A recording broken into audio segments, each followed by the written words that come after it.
Hey everybody, Renee here, sheltering in place with you, and today I'm actually in my wife's home office. That's what all these bookcases behind me are. I just kind of figured I'd give you something different to look at in the background. And of course, when I say home office, these are all just the kids' bedrooms that we've stuck some bookcases in and moved desks into instead of beds, and so zap, we've got a home office, right? But listen, here's what I want to talk to you about today. I love optical illusions. I've told some of you about this before, like this one. Is this a rabbit's head or a duck's head?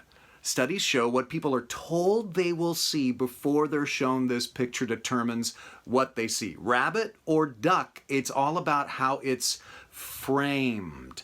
Same exact picture, but your perspective changes your perception. Let me say that again. Your perspective changes your perception. And we talked about this past weekend, about how in Romans chapter 8, the Apostle Paul gives us a biblical perspective on how to frame suffering. And there's four sides to the frame. The first one is, this is temporary.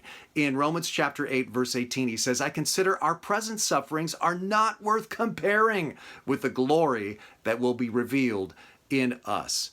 This is temporary. Second, the world is broken. In other words, our world has suffering because of the curse of sin. When you and I go through difficult times, it isn't necessarily because we deserved it, we did something to make this bad thing happen, or God is mad at us.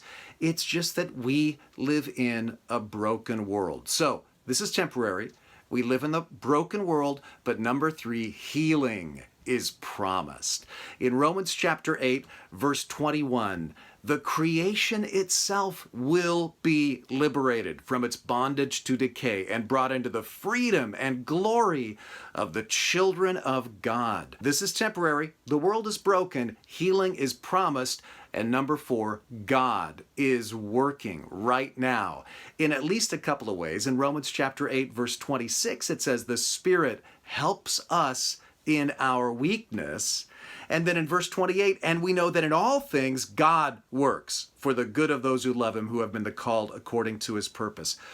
God is in control. Yes, we live in a broken world, but it's temporary.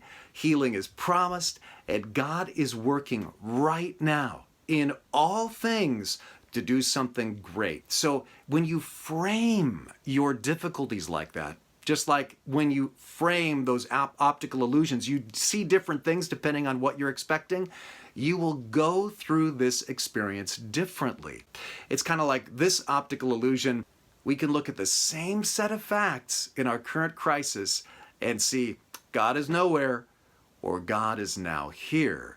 It depends on whether you're coming to that set of facts with this biblical framework on suffering.